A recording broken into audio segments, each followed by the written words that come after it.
Hi, so we're going to talk about the physical parts of anxiety. Anxiety is a very physical experience. We have a lot of different physical sensations that we experience in our bodies when anxiety is active. Things like body tension, muscle tension, headaches, stomach aches, fidgety, nervous muscles, maybe pacing around, biting lips.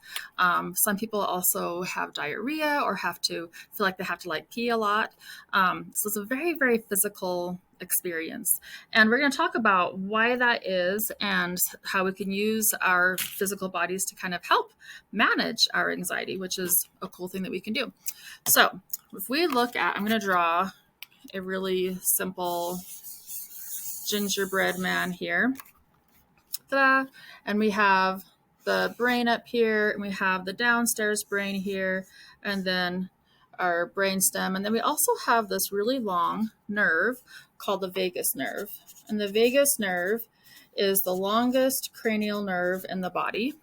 And it's also called the wandering nerve because it has these little parts that come off. And so it talks to all of our different organs inside, or a lot of them. And so there's a lot of communication that happens from our brain to our body and from our body to our brain. So if that downstairs brain, that amygdala detects an emergency, a problem, then it sends a message down the vagus nerve to the body to get us ready to survive that emergency. Helps us to go into fight or flight.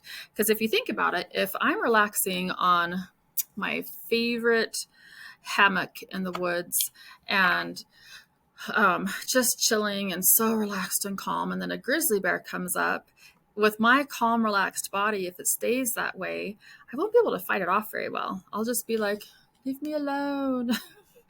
Don't eat me. Like, it's just too relaxed. So our brains help our bodies to survive the situation, getting our muscles tight so that we can run, so we can fight, getting our breathing to change, our oxygen to change, heart rate, all these different things happen so that we can run, so that we can fight. So it has all these messages that go down through the vagus nerve, and it talks to our heart and makes our heart beat faster. Beat, beat, beat, beat, beat, way faster than if we're just chilling in the hammock. And that changes the blood. It changes our blood so we have more blood to the organs that we need to help us survive, to our big muscles so we can fight or run. So our big leg muscles, our big arm muscles, it pulls all the blood and it pumps it in a different way to help us to survive. It also affects our lungs. Our lungs are actually quite large. Our lungs, so we have faster breathing in our lungs, faster and quicker. So our lungs don't usually fill up full of air. We can need a lot of quick oxygen. And again, that's to oxygenate our blood and to oxygenate our muscles. And so it changes our breathing. Breathing is way different when we're anxious than when we're calm, right?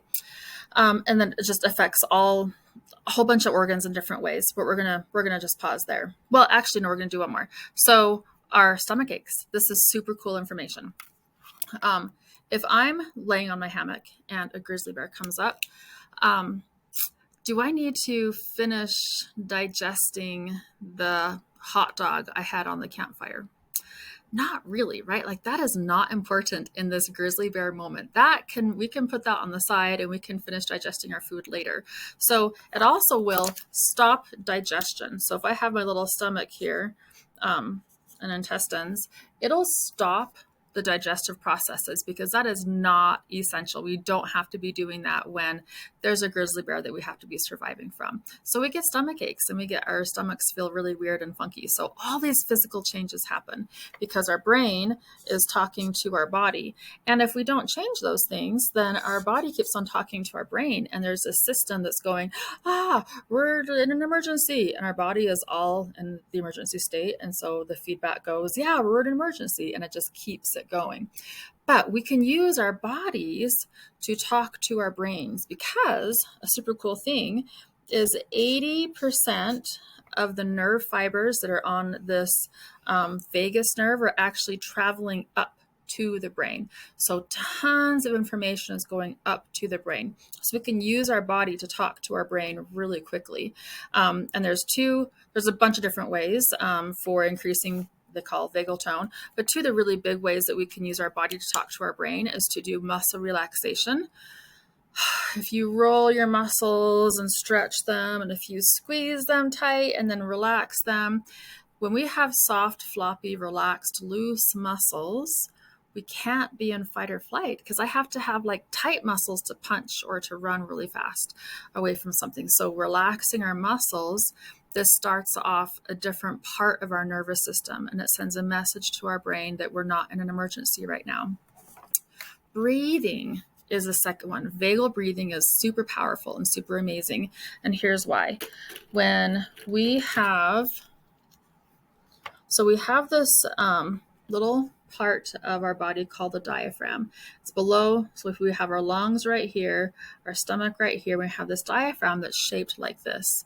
And when we take big, deep breaths and we fill our lungs full of air, the whole thing's full of air, this diaphragm muscle pulls those lungs down so they can be fully inflated.